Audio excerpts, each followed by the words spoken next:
दोस्तों, आज की कहानी आपको सोचने पर मजबूर कर देगी। अक्सर हम कई मौकों पर कुत्तों का नाम लेकर मिसाल दिया करते हैं। किसी को गाली देते हैं तो कुत्ते का नाम जुबान पर आता है, गाली आदमी को देते हैं पर नाम कुत्ते का बदनाम होता है। क्या कुत्ता इतना गया गुजरा जीव है, हमने उसे कभी खिलाने पिलाने के बारे में तो नहीं सोचा। चाहे कितने ही दिन से भूखा द्वार पर पड़ा हो, लेकिन हमें कभी उसका नाम इस्तेमाल करने में लज्जा नहीं आए। आपसे निवेदन है, 5 मिनट का समय निकालकर इस कहानी को जरूर सुन लेना, शायद आपकी सोच बदल जा। नमस्कार दोस्तों, बोधि थिंक्स पाए। अगले दिन सुरेश उस महात्मा से मिलने के लिए निकल गया। वह पहुंचकर सुरेश ने देखा कि महात्मा अपने आश्रम में कुछ लोगों को उपदेश दे रहे थे। तभी सुरेश ने महात्मा को प्रणाम किया और कहा, गुरुदेव, मेरे मन में एक प्रश्न उठ रहा है। महात्मा ने कहा, भंते ने संकोच होकर पूछो, आपके मन में वह कौन सा प्रश्न उठ रहा है? तब सुरेश ने कहा, गुरुदेव, मैं ये जानना चाहता हूँ कि कुत्ते को एक टुकड़ा रोटी खिलाने से मनुष्य को कौन सा फल मिलता है? तभी महात्मा ने बताया, अगर मनुष्य कुत्ते को रोटी खिलाने के 8 फायदे जान जाए तो कभी दुखी नहीं होगा। भंते, कुत्ते को एक टुकड़ा रोटी खिलाने से मनुष्य को 8 फायदे होते हैं, तथा जो भी मनुष्य इन फायदों के बारे में जान जाता है उसका जीवन धन्य हो जाता है और उसको जीवन में कभी दुखों का सामना नहीं करना पड़ता है। जो भी मनुष्य पृथ्वी लोक पर कुत्ते को एक टुकड़ा रोटी खिलाता है, उसे 8 फायदे होते हैं और वह जीवन भर सुखी रहता है और उसे मृत्यु के बाद मोक्ष की प्राप्ति होती है। महात्मा ने कहा, भंते, तुम्हें एक कहानी सुनाता हूँ, ध्यान से सुनना, फिर तुम्हें सब पता चल जाएगा। एक समय की बात है, एक काले रंग का कुत्ता था। वह बहुत ही लाचार था और भूखा प्यासा था। वह गांव में सभी के घर घर जाता था, परंतु उसे कोई भी व्यक्ति रोटी का एक टुकड़ा भी नहीं देता था। वह भूख के मारे इधर उधर घूमता रहता। एक दिन वह गांव के बाहर नदी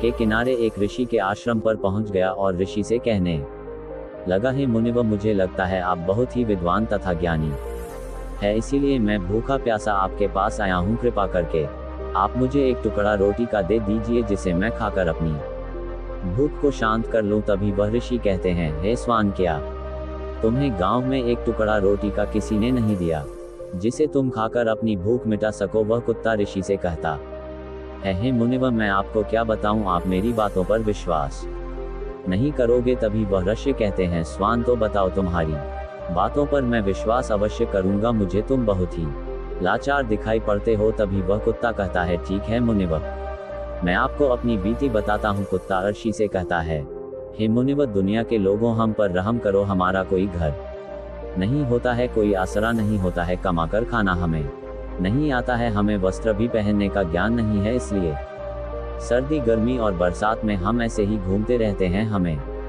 पढ़ना लिखना भी नहीं आता मुनिवर, आपकी तरह हमें अनुशासन नहीं आता, हमें आपकी तरह बोलना नहीं आता, ये हमारा दुर्भाग्य है, समझिए। परंतु हमें आपकी तरह भूख भी लगती है, चोट लगने पर हमें आपकी तरह पीड़ा भी होती है, हमें आपकी तरह रोना भी आता है। बस इन्हीं 3 कामों में हम आपकी बराबरी करते हैं, इसलिए हम पर दया दिखाए हमें और कष्ट मत दीजिए। ईश्वर ने तो हमें वैसे भी कष्ट देकर ही भेजा है, ऊपर से आप लोग हमें परेशान करते हैं। हम आपकी तरह मनुष्य नहीं हैं, हम पराधीन जीव हैं। जब हमारा जन्म हुआ उस समय हमारे आंख कान बंद थे, कह नहीं सकते कि उस समय आपके जन्म पर जैसे नाच गाना होता है, बाजे बजते हैं, खुशी मनाई जाती है। हमारे जन्म पर भी यह सब हुआ होगा। हमारे जन्म पर किसने खुशी मनाई होगी? हम जिस बिछौना पर थे वह रुई का नर्म तो था, सर्दी बिल्कुल नहीं लगती थी। मैं मन में सोच रहा था कि किसी बड़े घर में पैदा हुआ हूँ, लेकिन जब हमारी आंख खुली तो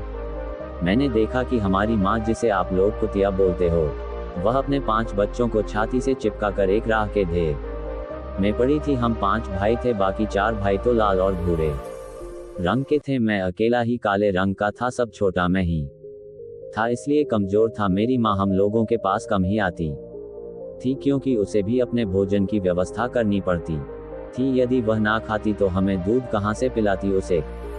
माँ पर हम 5 भाई निर्भर थे। वह बेचारी अपने भोजन के लिए इधर उधर दौड़ती रहती थी। कभी भोजन मिल भी जाता था, कभी नहीं भी मिलता था, लेकिन वह हमेशा हम 5 का बड़ा ख्याल रखती थी। आखिर वह हमारी माँ थी। वह रात भर जाग कर गांव की रखवाली करती थी। किसी की मजाल नहीं थी कि कोई अनजाना आदमी बुरी नियत से गांव की तरफ भी झांक जाए। दूसरे गांव के कुत्ते भी हमारी माँ के डर से गांव में नहीं आते थे। गांव के किसी किसान के खेत में कोई जानवर खड़ी फसल खाने आते तो हमारी माँ उसे दौड़कर भगा देती। गांव वालों के लिए इतना सब करने के बाद भी कोई मनुष्य तो हमारी माँ को भोजन तक नहीं देता था। भोजन के लिए हमारी माँ को मजबूर होकर छीना झपटी करनी पड़ती थी। कई बार तो लोग उसे लाठी डंडों से पीट कर भगा देते थे। बेचारी उस दिन भूखी प्यासी रहकर पेट की आग से जलती रहती थी। वह कहता है, हे मुनिवा, आखिर भूख तो हमें आपकी ही तरह लगती है, ऊपर से उसे अपने 5 बच्चों की चिंता भी लगी रहती थी। आखिर माँ जो थी भूख उसे चैन से बैठने नहीं देती थी और गांव वालों का भी उसे देखकर हृदय नहीं पसीजता था। तो बेबस होकर उन लोगों के घरों में मैं चोरी से पड़ता था और खाने की कोई चीज मिल जाती तो उसे खाकर अपने पेट की आग बुझा लेती थी। कई बार तो लोग उसे खाने की वस्तु ले जाते हुए देखते तो लाठी डंडे लेकर उसके पीछे पड़ जाते। कुछ निर्दय लोग तो कई बार उसे घर के अंदर बंद करके पीटते थे, हमारी माँ का बुरा हाल कर देते थे। फिर वह कुत्ता आरशी से कहता है, हे मुनिवा, हमारी माँ ने क्या बिगाड़ा था? उसने सिर्फ अपने पेट के लिए भोजन ही तो चुराया था। चोरी करने का हमें कोई शौक नहीं है, पर पापी पेट हमें ये सब करने के लिए मजबूर कर देता है। एक दिन की बात है, बड़ी जोरदार बरसात हो रही थी, ओले पड़े थे, ठंडी हवा चल रही थी। उस ठंड में ठिठुर कर हमारे 3 भाई मर गए। उस दिन हमारी माँ बहुत रोई थी, लेकिन मनुष्य हमारी पीड़ा को नहीं समझा, क्योंकि उसके बच्चे थोड़े ही मरे थे। फिर वह कुत्ता कहता है, हे मुनिवा, अब हम सिर्फ 2 भाई रह गए थे। हमारी माँ हम दोनों की अच्छे से देखभाल करने लगी। फिर एक दिन उसी गांव में एक सेठ के घर पर दावत चल रही थी और अनेक प्रकार की मिठाइयाँ बन रही थी। सेठ जी के घर काफी मेहमान आए हुए थे। हमारी माँ कुछ खाने की तलाश में बार बार उधर जाती, लेकिन लोग उसे दुत्कार कर भगा देते थे। किसी को उस पर इतना भी तरस नहीं आया कि एक रोटी उस बेचारी को खाने को फेंक दे। एक रोटी से उनका क्या बिगड़ जाता? मेरी माँ बार बार जाती और वहीं खड़ी खड़ी देखती रहती थी। सेठ जी के आंगन में दावत खाने का सिलसिला चालू हुआ। भोजन परोसा जाने लगा। मेरी माँ भी वहीं जाकर पूछ हिलाने लगी। खाना परोसने वाला आदमी जब किसी काम से भीतर गया तो मेरी माँ दबे पांव रोटी लेने को चल पड़ी। फिर दूसरे आदमी ने मेरी माँ को जाते हुए देख लिया तो चारों ओर से लोग चिल्ला चिल्ला कर उसकी तरफ भागे। मेरी माँ उनकी चीख सुनकर घबरा गई। 2-3 आदमी लाठी लेकर उसके पीछे बड़े बेहर से दौड़े। मेरी माँ वहां से घबराकर भागने लगी, परंतु उसे वहां से निकलने का कोई रास्ता नहीं मिला, क्योंकि सामने से लोग लाठी डंडे लेकर आ रहे थे। तभी मेरी माँ वहां पर जो लोग भोजन कर रहे थे उनको लंघ कर निकल गई आगे। वह कुत्ता कहता है, हे मुनिवा, मेरी माँ अपने निकलने पर इतनी हैरान नहीं थी जितनी कि उन लोगों को देखकर हुई थी जो वहां पर दावत खा रहे थे। वह सब उठकर खड़े हो गए। उन्होंने भोजन करना छोड़ दिया और कहने लगे कि कुतिया के लांग जा जाने के कारण भोजन भ्रष्ट हो गया है। सब एक दूसरे से विचार विमर्श कर रहे थे कि अब क्या किया जाए, खाना तो सब खराब हो गया है। फिर सेठ जी फूट फूट कर रोने लगे। कुछ लोग तो ये भी कह रहे थे कि भाई कुतिया के लाने से भोजन खराब कैसे हो गया? उसने खाने में या पतलों में मुंह थोड़ी डाला है, सिर्फ ऊपर से लांग कर ही तो गई है। और कहने लगे, शहरों में तो लोग कुत्ते को पालकर घर के अंदर सुलाते भी हैं और खिलाते भी हैं, तो इसमें कोई बुरी बात नहीं है। अगर कुतिया लंघ कर गई है तो भोजन खराब नहीं हुआ है। लेकिन उनमें से कुछ लोग बड़े घरों से ताल्लुक रखते थे, उन्होंने एक भी नहीं चलने दी। कह रहे थे कि भोजन तो भ्रष्ट हो गया है, ये हमारे खाने के लायक नहीं है। आखिरकार उन्हीं की बात मानी गई। अब तो वह सारा भोजन गरीबों में बांट दिया गया। उस दिन तो मेरी माँ को खूब पेट भर के खाना मिला था। ऐसा सुख उसने जीवन में कभी नहीं पाया था, लेकिन वह सुख उसके लिए बड़ी मुसीबत बन गया। वह भोजन करके वहां आराम से लेटी ही थी, उतने में वह सेठ डंडा लेकर वहां पहुंचा और उसे बुरी तरह से पीटने लगा। उसे वहां से भागने का भी कोई अवसर नहीं मिल पाया। डंडों की चोट से वह बुरी तरह से चिल्लाने लगी। माँ का विलाप सुनकर पत्थर भी पिघल जाता है, पर उस निर्दय को उस पर जरा भी रहम नहीं आया। वह उसे कठोरता पूर्वक पीटता रहा। माँ का वह सौर पूरे गांव में सुनाई दे रहा था। तब कुछ लोग आए और उसे समझाते हुए बोले, सेठ जी, जाने दो, भूख में तो आदमी की भी बुद्धि भ्रष्ट हो जाती है। ये तो एक पशु है, इसे अच्छे बुरे का क्या ज्ञान। अब इसे मारकर आपको क्या मिलेगा? जो होना था सो हो गया। लोगों के समझाने के बाद उसने हमारी माँ को पीटना बंद किया। फिर बड़ी मुश्किल हालात में वह हमारे पास आई। माँ ने आकर सारी कहानी हम दोनों भाइयों को सुनाई। हमने सोचा कि कितना कष्ट भरा है हम कुत्तों का जीवन। आदमी एक रोटी के टुकड़े के बदले एक चोर के जितना पीटता है बेकार है।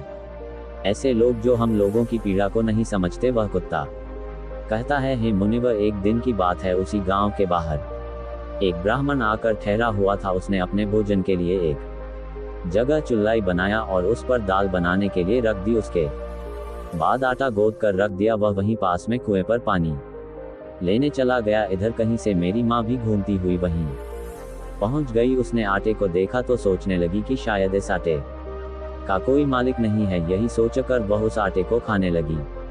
उधर उस ब्राह्मण ने कुएं के पास से देखा कि उसका आटा एक कुतिया खा रही है तो वह बड़ा दुखी हुआ। वह बेचारा रोने लगा क्योंकि वह भी 2 दिनों का भूखा और थका हुआ था। कुछ लोगों ने उसे कहा, अरे ब्राह्मण देवता, इस कुतिया ने तुम्हारा भी आटा बिगाड़ दिया। कल तो इसने ने सेठ जी की पूरी रसोई बिगाड़ कर रख दी। ब्राह्मण दुखी होता हुआ बोला, भाई मुझे क्या मालूम था ये दुष्ट कुतिया मेरे आटे को खाने के लिए घात लगाए बैठी है। ब्राह्मण ने ना आव देखा ना ताव, लाठी लेकर उस कुतिया के ऊपर टूट पड़ा। माँ उस आटे को ठीक से खा भी नहीं पाई थी, पर उससे ज्यादा की उस पर लाठी बरस गई। महीनों तक मेरी माँ लड़खड़ाते हुई घूमती रही। तब उस दिन समझ में आया कि आदमी कितना खुदगर्ज है। हम उसका कोई भी कार्य करते हैं तो भी वह हमें नहीं समझता। आगे वह कुत्ता कहता है, मुनिवर, हमारी कमी यह है कि हम उन्हीं मतलबी इंसानों के अधीन रहना चाहते हैं जो हमें कष्ट देता है, जो हमें प्यार से खिलाता है। हम उसके कितने काम आते हैं यह नहीं पता। उनके घर की रखवाली तो करते ही हैं, साथ ही साथ और भी बहुत सारे लाभ हैं जिन्हें मनुष्य नहीं जानता। महात्मा ने कहा, यदि मनुष्य खुद को रोटी खिलाने के फायदे जान तो अपने जीवन में होने वाले नुकसान से बच सकता है। आज मैं आपको बताऊंगा कुत्ते को रोटी खिलाने के 8 फायदे।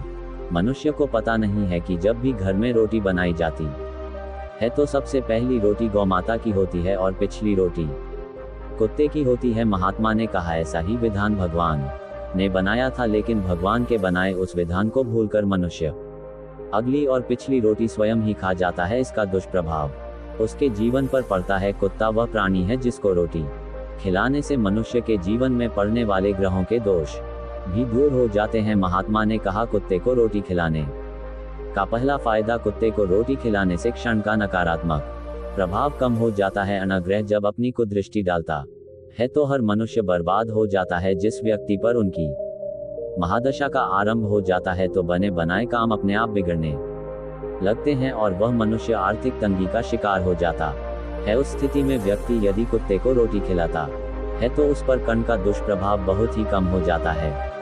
कुत्ते को रोटी खिलाने का दूसरा फायदा, कुत्ते को रोटी खिलाने से भाग्य आपके पक्ष में हो जाता है। आपके घर के अंदर नकारात्मक शक्ति नष्ट हो जाती है। कुत्ते को रोटी खिलाने का तीसरा फायदा, कुत्ते को रोटी खिलाने से माता लक्ष्मी प्रसन्न हो जाती है और आपके घर में धन दौलत की कभी कमी नहीं रहती है। कुत्ते को रोटी खिलाने का चौथा फायदा, कुत्ते को रोटी खिलाने से आपके ऊपर कर्ज नहीं चढ़ता और जो पहले से आप कर्जदार हैं उससे भी मुक्ति मिल जाती है। कुत्ते को रोटी खिलाने का 5वां फायदा, कुत्ते को सुबह शाम भोजन देने से आपका व्यापार बहुत अच्छे से चलता है। कुत्ते को रोटी खिलाने का 6वां फायदा, कुत्ते को रोटी देने से आपकी आयु में वृद्धि होती है और अटका हुआ धन वापस मिल जाता है। कुत्ते को रोटी खिलाने का 7वां फायदा, कुत्ते को रोटी देने से हमेशा आपका स्वास्थ्य अच्छा बना रहता है और मानसिक रूप से आप मजबूत रहते हैं। आपका मन हमेशा ऊर्जावान रहता है। अच्छे विचार आपके मन के अंदर